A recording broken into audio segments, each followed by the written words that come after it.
Bonjour tout le monde, recoucou. Donc je reviens, me revoici, me revoilou, toujours en ce mercredi 9 août. Donc, comme je le dis tout le temps, il n'y a pas de hasard. Voilà, j'ai découvert quelque chose à vous faire écouter et non pas à visualiser. En ce qui concerne donc la litho, en ce qui concerne une pierre qui s'appelle la Axstone. Voilà. Euh, Pierre de protection et puis contrôler sorcière. Voilà. Donc je vais vous faire écouter si cela vous intéresse, bien sûr, hein. Voilà. Après, vous pourriez faire vos recherches, etc., etc. Et donc, c'est la deuxième fois que je viens pour ce partage d'écoute, puisque la première fois, ça n'a pas fonctionné du coup. Donc, comme si qu'on ne voulait pas que je partage cette vidéo. Mais bon, je recommence. J'ai perdu du temps, ce n'est pas un problème en soi. Et puis donc là, franchement, là j'ai 20 degrés à l'intérieur. Je peux vous assurer que je suis en tongs, j'ai les pieds froids. J'ai les pieds froids. Le ciel est couvert, c'est un petit peu venteux, mais pas trop quand même, hein. Le linge a du mal à sécher, voilà. Euh, Donc c'est limite, hein. Franchement c'est limite, hein. Je crois que pour aller sur le divan, je vais mettre un petit plaid sur mes jambes, voilà. Puisqu'on parle bien sûr du réchauffement climatique, n'est-ce pas? Bon, eh bien je vais vous faire écouter, j'espère qu'au moins ça va fonctionner hein, cette fois-ci. Et donc je vous souhaite donc une bonne écoute. Alors, comme je ne fais pas visionner, je fais juste écouter, je pense que par la suite, je prendrai une photo en ce qui concerne donc cette pierre, hein, on parle de litho, euh, comment dire, la Axstone. J'espère que je le prononce bien. Voilà, parce que ça fait un peu anglais, quoi. Donc c'est très intéressant, voilà, comme je dis, on en prend, on en laisse. On vous expliquera aussi que non seulement c'est une protection contre les sorcières, voilà, et apparemment elle a des bienfaits aussi en ce qui concerne les rhumatismes. Donc là, je vous souhaite bonne écoute et j'espère que cela va fonctionner. Si je vois que ça bug, je mettrai sur pause. Donc je vous souhaite une bonne écoute. Ça ne dure pas très longtemps, c'est pour ça que je reviens rapidement une seconde fois en espérant que ça va fonctionner. Voilà, voilà. Bonne écoute.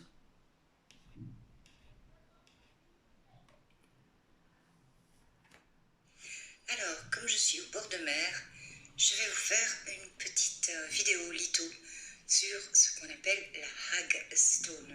Parce qu'on La commence à en trouver Crackstone. dans les magasins de lithothérapie français, belges, européens, alors que c'est quand même une pierre qui est de coutume anglaise et que vous pouvez trouver vous-même. Donc je vous explique un petit peu. Alors la hagstone, c'est une pierre, vous voyez celle-ci a encore sa ficelle, qui est percée d'un trou, donc que vous pouvez trouver au bord de l'eau, au bord de la mer en général. Donc je vous montre ici les petites trouvailles. Donc vous voyez, ce sont toutes des hagstones. Voilà, celle-ci elle est peut-être pas trouée, si. Il y a quand même un trou qui va des deux côtés. Voilà. Donc c'est plein de petites pierres qui ont été percées par le travail de l'eau. Alors, vous pouvez les trouver dans des magasins. De plus en plus, j'en ai vu dans des magasins litho. Et je trouve ça assez amusant parce qu'en fin de compte, ils les vendent assez cher. Ils ne savent pas ce qu'ils vendent. Ils ne savent pas à quoi ça sert. Donc on va en faire un petit peu le tour. Alors, ce sont donc des pierres qui ont été polies par l'eau.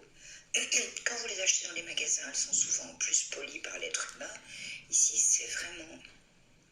Voilà. Ici, c'est en France. Donc ici, je ne sais pas ce que c'est comme pierre, mais on voit elles sont rêches. Et vous pouvez parfois même en trouver des très grosses. Voilà, comme ici, la maison où j'habite.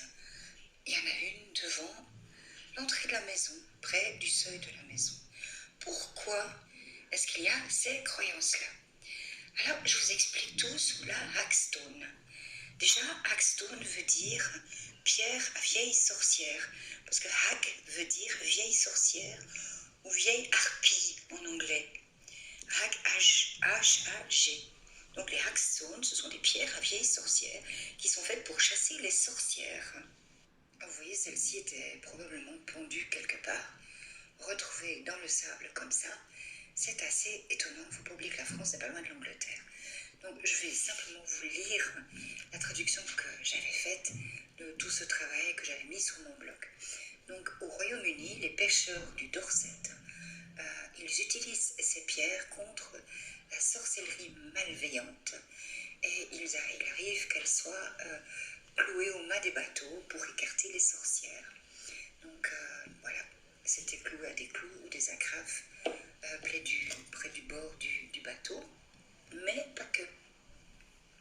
Parce qu'on retrouve beaucoup dans le Dartmoor, donc c'est le Devon, le pied gauche de Madame Angleterre, pas très loin de Stonehenge en fait. On peut trouver des petites pierres comme ça sur le rebord des fenêtres. Parfois quand il y a une clé dans une serrure, ça sert de porte-clés et puis elles sont connues comme pierres à sorcière, donc Hagstone, et ça remonte à l'époque où on pensait que les sorcières chevauchaient la nuit le long des haies et qu'elles allaient utiliser les chevaux. Donc ça se trouvait aussi dans l'entrée des étables pour protéger les chevaux, pas qu'ils se fassent prendre la nuit par les sorcières qui partaient au sabbat et le cheval était fourbu le lendemain matin. Donc les agriculteurs, ils en ont encore maintenant et quand on leur pose la question, ils ne répondent pas trop, quoi. C'est toujours assez amusant parce qu'il y a un côté superstition. Donc dans de nombreux cas, la pierre c'est souvent du silex en Angleterre. Et c'est pas une pierre qu'on trouve dans le Dartmoor, donc elles ont vraiment dû être importées du bord de mer pour arriver dans le pays. Donc il existait une véritable crainte locale qu'une sorcière puisse lancer des sortilèges maléfiques sur le bétail, sur les vaches qui ne donnaient plus de lait, le lait tournait, sur les poules qui ne pondaient plus, donc sur les chevaux, comme je vous ai expliqué aussi. Et il y avait toute une gamme de méchanceté qu'une sorcière pouvait infliger aux animaux de la ferme. Donc pour lutter contre cette sorcellerie, on mettait ces pierres avec un trou. Quand elle était placée dans les étables, ça protégeait les animaux. Et pour les humains également. Donc la Hagstone, elle peut être portée autour du cou, un pendentif. Elle agit comme amulette et elle protège le porteur du mauvais œil. Donc la théorie, c'est que qui tenterait d'utiliser le mauvais œil contre vous aurait son intention attirée par la pierre et serait donc incapable de vous envoûter de sa magie noire. Donc, toujours en Angleterre, la Hagstone protégeait contre les risques d'être rendu fou par les pixies. Et les pixies, c'est les petites fées. Et d'ailleurs, on pensait aussi que si on accrochait cette pierre auprès de son lit, ça protégeait des cauchemars. Et ça empêchait aussi les gobelins de venir vous visiter la nuit. Parce que cauchemar en anglais, c'est nightmare. Donc c'est gobelin de la nuit. Donc vous voyez, c'est vraiment étonnant. Hein. Night, c'est nuit. Et mare, c'est du vieil anglais qui veut dire démon ou gobelin. Donc nightmare, cauchemar, voilà. Et puis si, comme tout ce qui précède sur ces pierres-là n'était pas suffisant, on pensait aussi que ça agissait sur les douleurs rhumatismales. Donc on pouvait placer une pierre à trou comme ça sous le matelas et ça aidait contre les rhumatismes. Donc dans l'ensemble, la Hagstone, c'était vraiment une amulette extrêmement utile, utilisée autour des fermes, dans les landes et en protection contre la magie noire. Donc la croyance de ces pierres est très antérieure aux traditions historiques et remonte probablement à la période préhistorique au Dartmoor, parce qu'il y avait des énormes, comme des gros dolmens, des énormes pierres à trous. Et avec l'expansion de la mode wiccan et des traditions wiccan, on finit par retrouver ces Hagstone. J'en ai vu jusqu'à 20 € dans les magasins. C'est un peu exagéré. Donc si vous allez au bord de mer, au bord des rivières aussi, vous pouvez pouvez essayer d'en trouver, et si ça, vous les trouvez, ça vous porte chance et vous saurez quoi en faire. Vous pouvez les suspendre au-dessus de votre fenêtre ou la porter comme talisman en pendentif. Voilà, donc vous saurez au moins à quoi ça sert et ce que veut vraiment dire Hagstone. Donc voilà, donc bonne chasse. Moi j'en ai déjà trouvé, là vous voyez, hein, je vous remontre, j'en ai trouvé 5. Voilà, donc là c'est 5 du bord de mer. Et avec ces 5 du bord de mer, je vous souhaite des bonnes vacances si vous y êtes et un bon... Donc voilà, en ce qui concerne donc cette pierre, Hagstone, hein, on va prendre l'accent anglais. Donc c'est une pierre de protection, ça peut servir aussi, comment dire, comme elle a dit cette personne, donc je la remercie infiniment. Et c'est une pierre donc, de protection. Voilà. Donc si ça vous a plu, je vais donc mettre en titre le nom de la pierre. Vous faites vos recherches, vous tapez lithothérapie, Hagstone, donc je vais le notifier. Et donc pierre de protection aussi contre les sorcières. Voilà, comme quoi qu'il n'y a pas de hasard.